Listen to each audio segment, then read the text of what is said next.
Guys, welcome to my channel. Today, we're going to do a little deep dive into the empath's biggest fear. Watch this video.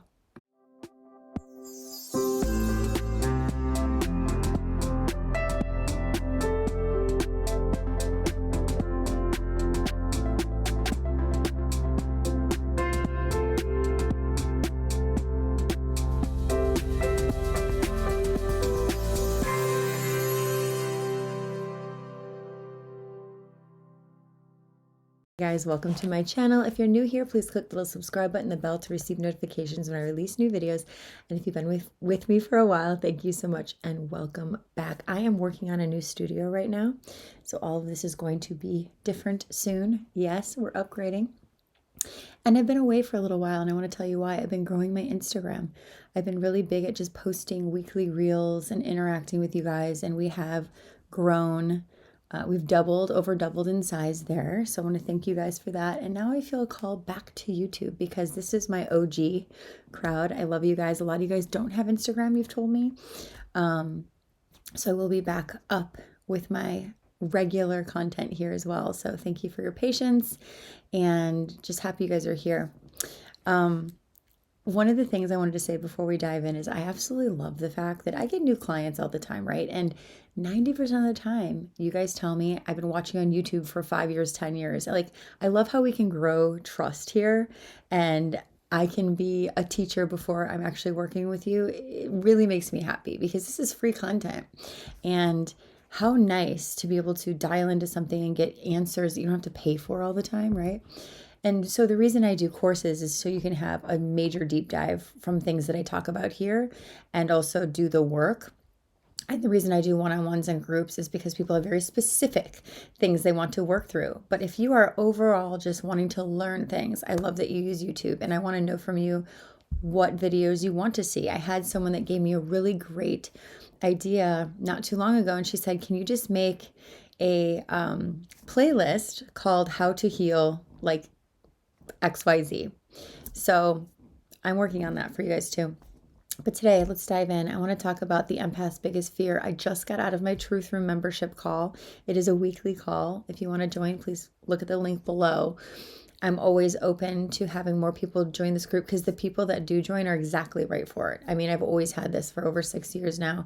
Everyone in the group is always on the same vibe. I have a channeled meditation I do every single day that comes to me immediately before I start the session. And then everyone is on that path. And today, the topic became what the empath's biggest fear is, because if you guys have done my emotional rehab course, you know it's all about emotional mirroring. And empaths and highly sensitive people do not have a mirror for their insight, for their holistic visions of the world, for their level of tuning in deeper. And we don't have that in this world. So we feel kind of scapegoated by the world or scapegoated by our families, because most of us are born into the family that we're supposed to be the cycle breaker of.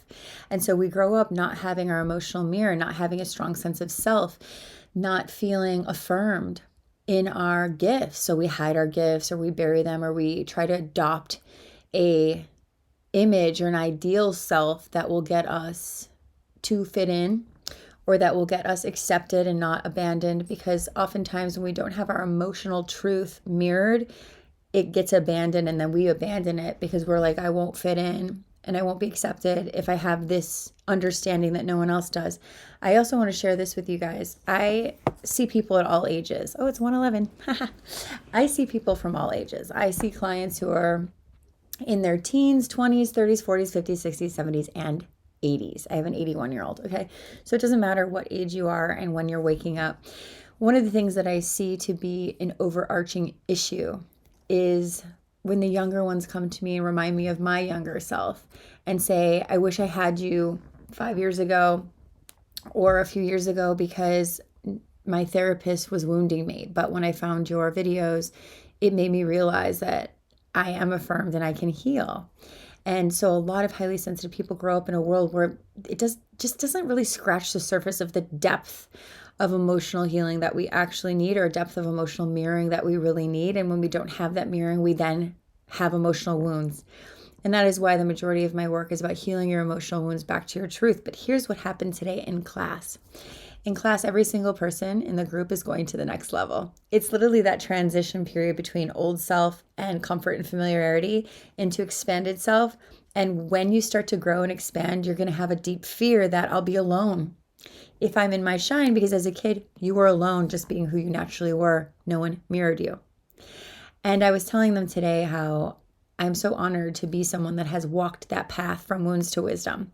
And when you live your life from a place of embodied wisdom, meaning you are literally living the lessons that you had to learn and heal, you're not afraid of your shine anymore, because the gift you get from being embodied means your inner child is now integrated, and you're not living as your wounded self trying to get mirrored, trying to recreate those patterns subconsciously, but now you're actually living as the wise one. I call it the wise guide inside, or your higher self. You're living as the one who's owning their intuitive gifts and who is not afraid to tell the truth how you see it, because nobody's going to agree. I'm aware that most people aren't going to get the shit that I understand or talk about. I know that. And same for you. And because of that, you get to own the correct role. The role you were always supposed to have is being the family cycle breaker and the matrix cycle breaker. But instead, you had to take a different role of the scapegoat, or the diagnosed patient, or the lost child, or the rebel, or just not knowing who the hell you are. That was never your real role. But when we have false idols, I will call parents, authority figures in society, people we put on pedestals because they're supposed to play God, but they failed at it. If we're still doing that and looking for partners that can be our parent, or looking for partners who we put on a pedestal and call God, like narcissistic types, then we're never going to be able to truly link up with the truth of who we are. We have to understand through our healing journey that all of these people are undependable. We have depended on undependable people. And I believe the whole purpose of this is to lift up and really see God as our mother, father, and partner. And when you're owning your truth and you're walking in the line of embodied wisdom, you are always supported and connected because you're going to the correct source, right? And so people in my group are so afraid to get to that last step of truly embodying their massive amounts of empowerment and shine. And I really stop them in the middle of their sentences when we're group coaching. And I say, yeah, but what would happen if you're in your shine? It always comes down to, I don't know, because it hasn't happened before. I'll be alone because I was always left behind and never felt a tribe. Or it will be something deeper. And that's the thing I want to talk about today. The deeper thing I saw in every single person in the group today is the fear of not being able to be cared for, the fear of no one being able to meet my needs because they don't understand me. That was mine. And I would hold myself down in relationship and only date really powerful people because I thought, okay, I can be more of myself because they can hold the container bigger. But that never works out because you're false idling them. And ultimately, what we have to do is take that leap of faith and courage and say, I know I was born perfect for my purpose. God, universe, whatever you call it, above, created you, knows you're perfect for your purpose, will be the source you need to expand, to be understood, to be mirrored, but you're not seeing yourself as divine. So when you see that divine mirror, you don't know if you're worthy of it. You don't know if you deserve it because your parents didn't love you. So why would God love me unconditionally? What I have to say is your parents are wounded. That's why. And the truth is you are born completely loved and completely supported in your mission. You might not see it in the society, but you were born for something higher. You might not see it mirrored to you because you were here to bring something new, to bust through the matrix and actually be the change that the world needs. But you didn't have the empowerment in your own thoughts, feelings, gifts. So you're like, how am I supposed to become that if I don't have a teacher? I get it. I had to be my own dang teacher. I really did. And as I started healing my wounds and really self-validating by doing all my shadow work and doing all of the emotional healing work and doing all of it, you realize there's never anything wrong with you, but you're here for a bigger mission. And that's big pants to step into, right? It's big shoes to walk in, to think I'm supposed to be the leader of this light work. How am I ever going to get the validation? Well, you have to self-validate. When I started my YouTube channel, 12 years ago or something, I did it because the lessons that I learned and the healing that had happened for me through my own insight changed my life. And I started doing that with clients. It was changing their life. So I shared it with you guys because I was like, I don't care if it's not in the books. I don't care if people don't really talk about this. It's what highly sensitive people need. It's what society misses when we have to raise highly sensitive people to be leaders, to break out of this society. They're not going to teach you how to be empowered when they need you to fit into it. You're here to grow it, change it, evolve it, and be that change. And so it's a very powerful place to be when you are the wisdom behind the healing and you realize that you're never alone and you stop looking at people as false idols and you see them for what they are and you finally feel safe seeing that people are not capable. You finally feel safe because you know that you are and you know that you're not alone. You always have God. And when you always have God, universe, you also always have a mission. You also always feel embodied expression, a bigger expressed self, a fuller self. Because now you and your inner child are one. And when you and your inner child are one, you and your mission are one. And so people always ask me, like, how do I do that? Well, I have many groups and courses that you can join to do that because that is the work that I have done, right? But you cannot do it by looking to society or societal-based people like therapists who only learned from the books and they weren't a wounded healer. You're not going to find what you're looking for.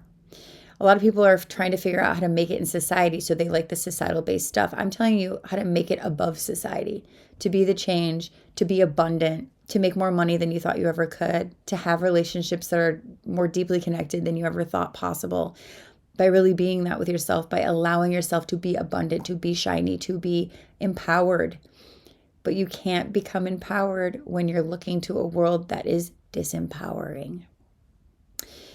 So as always, the first place to start, I have openings for my inner work group that starts on Monday. It is 90 minutes with me live every week. That's a great option if this is really calling to you. Another option is my Truth Room membership. I'll see you every week in level 2. Level 1, I see you once a month. Another great option is coaching. If you can't do that, I would suggest emotional rehab. If you haven't done one of my programs, start with emotional rehab, then shadow work, then I Am Worthy.